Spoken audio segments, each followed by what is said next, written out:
La Bibliothèque nationale de France.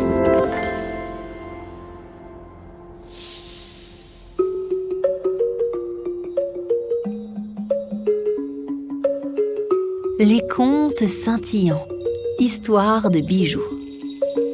Petit sabot d'argent. Il existe en Russie une immense chaîne montagneuse que l'on appelle l'Oural. Les hommes ont découvert sous ses sommets des ressources très précieuses, comme des gisements de fer. Toute une vie s'est alors organisée autour de ces richesses. On a construit des usines, des villes, creusé des mines. Des milliers de travailleurs ont participé à ce développement industriel. Ils ont aussi donné vie à un folklore bien particulier, offrant à notre imagination de nouvelles légendes. Voici l'histoire de Petit sabot d'argent, un conte russe de la période soviétique écrit par Pavel Bazov.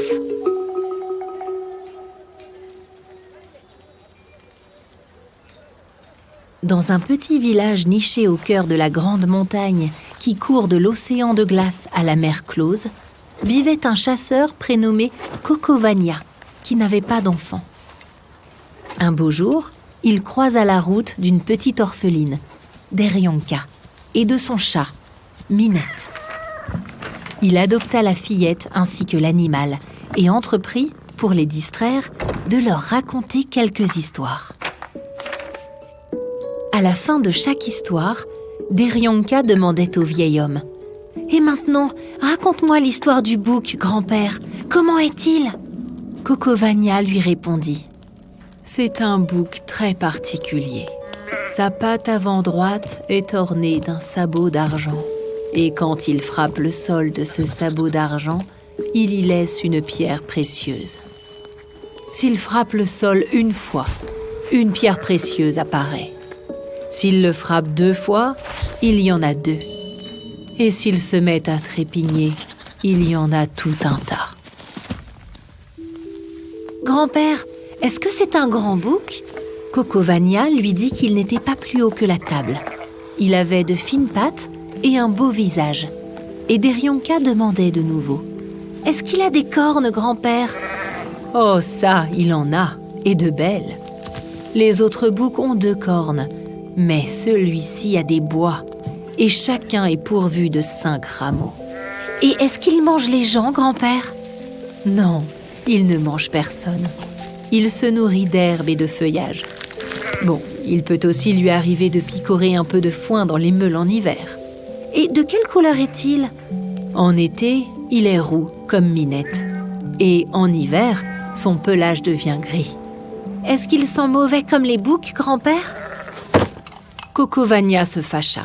« Mais pourquoi sentirait-il mauvais ? Les boucs ordinaires sentent mauvais, mais un bouc de la forêt sent comme la forêt. » L'automne arriva.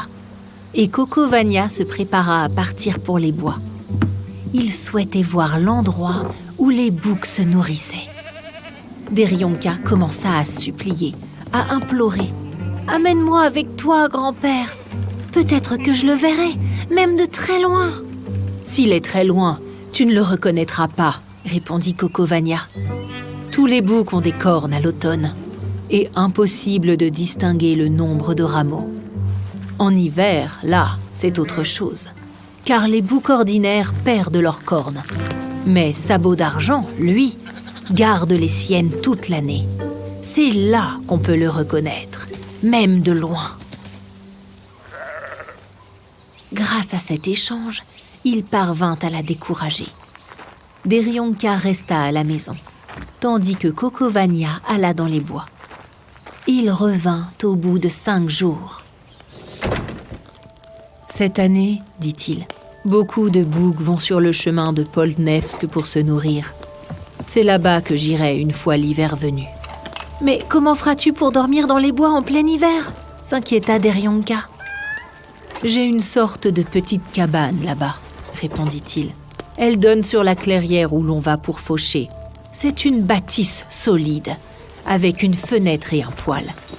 J'y serai bien. » Alors Derionka reprit de plus belle. Est-ce que Sabot d'Argent ira là-bas pour se nourrir lui aussi? Qui sait? Ça se pourrait bien.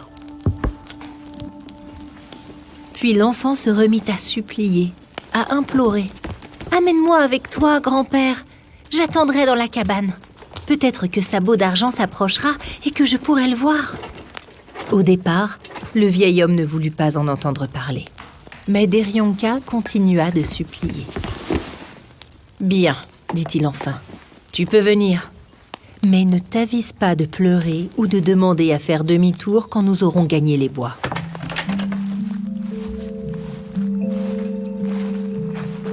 Après un long périple, ils finirent par atteindre la cabane.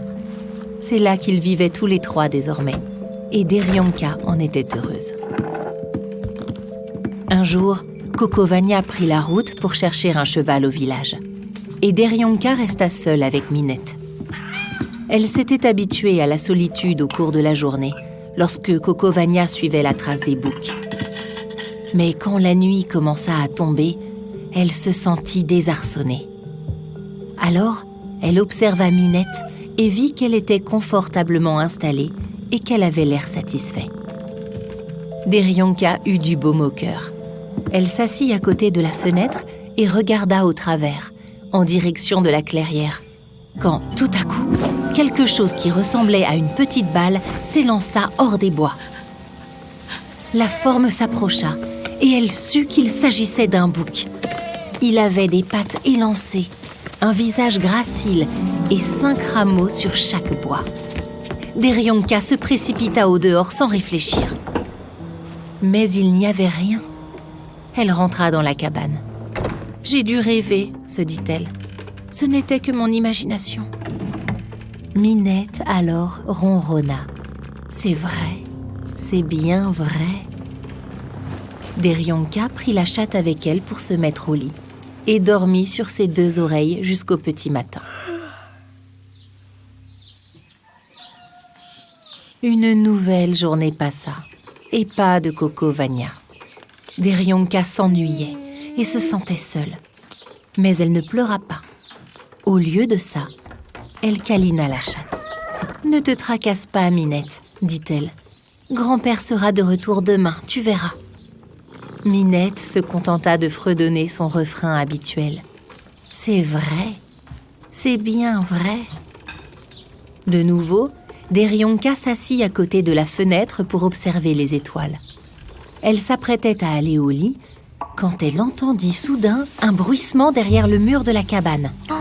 Elle sursauta, effrayée, et le bruissement se fit entendre derrière l'autre mur, puis encore derrière le premier, une nouvelle fois derrière la porte, et enfin depuis le toit. Ce n'était pas un bruit sourd, plutôt des pas nerveux, mais légers. Tout à coup, Derionka se dit « Et si c'était le bouc qui m'a rendu visite hier ?» Elle voulait tellement l'apercevoir que même la peur ne la retint pas. Elle ouvrit la porte et jeta un œil à l'extérieur. Le bouc se tenait là, paisible, à proximité. Prêt à frapper le sol, il leva l'une de ses pattes avant, sur laquelle étincelait un sabot d'argent. Ses cornes avaient bien 5 rameaux. Derionka ne sut que faire, alors elle l'appela, comme elle l'aurait fait avec une chèvre ou un bouc ordinaire. Le bouc éclata de rire, puis il tourna le dos et s'élança à travers la clairière. Derionka, de retour dans la cabane, expliqua à Minette tout ce qu'elle venait de voir. « J'ai aperçu Sabot d'Argent, j'ai vu ses cornes, j'ai vu son sabot. Par contre, il n'a pas frappé le sol pour y laisser une pierre précieuse. Ce sera pour la prochaine fois. » Et Minette entonna son éternel refrain. « C'est vrai, c'est bien vrai. » Le 3e jour s'écoula et Kokovania n'était toujours pas de retour. Derionka se sentait quelque peu troublée. Elle pleura même un moment. Elle voulut parler à Minette, mais Minette était introuvable. Derionka, désormais très effrayée, s'élança au dehors, à la recherche de la chatte. La nuit était claire et la lune pleine. Derionka regarda autour d'elle. Non loin de là où elle se trouvait, elle vit la chatte, assise dans la clairière face au bouc. Minette hochait la tête et le bouc l'imitait. On eût dit qu'ils étaient au beau milieu d'une conversation. Puis, ils se mirent à sauter partout dans la neige. Le bouc courut ici, puis là. Il s'arrêta un moment et frappa le sol de son sabot. Quand Minette le rejoignait, le bouc bondissait quelques mètres plus loin et frappait de nouveau le sol de son sabot. Ils jouèrent longtemps dans la neige, puis disparurent au loin. Quand ils revinrent finalement à la cabane, le bouc sauta sur le toit et commença à le frapper de son sabot d'argent. Des pierres précieuses se mirent à jaillir comme des étincelles, des rouges, des vertes, des bleues. Elles étaient de toutes sortes et parées de 1000 couleurs. C'est à ce moment-là que Cocovania revint. Il ne reconnut pas la cabane. Elle était ensevelie de pierres précieuses qui scintillaient de 1000 feux. Au sommet de la chatoyante montagne de pierres, le bouc ne s'arrêtait plus de faire claquer son sabot d'argent, duquel les trésors jaillissaient encore et encore.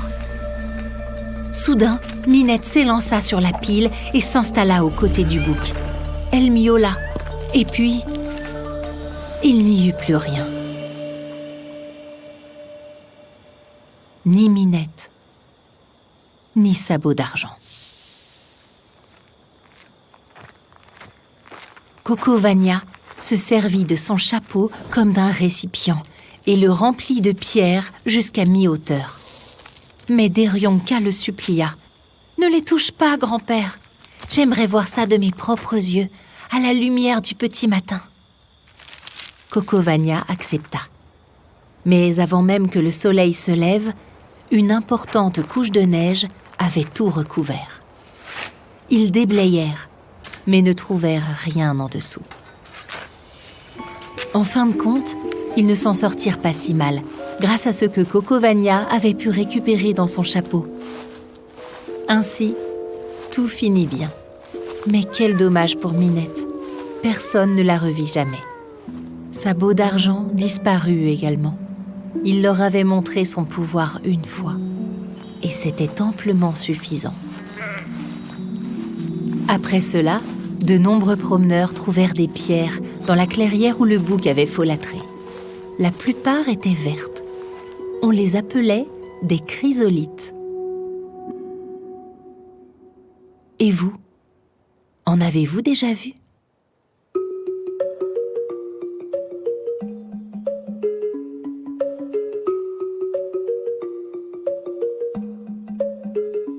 Petit sabot d'argent. Un conte de Pavel Bazov, lu par Julia Bouteville et traduit par Camille Lefebvre. Cette histoire est extraite du coffret de Malachite, un ouvrage en langue russe réunissant plusieurs contes populaires ouraliens recueillis par Pavel Bazov et publiés en 1938. Les contes scintillants, histoire de bijoux, une série originale de la Bibliothèque nationale de France en partenariat avec l'École des Arts Joaillier, soutenue par Van Cleef & Arpels.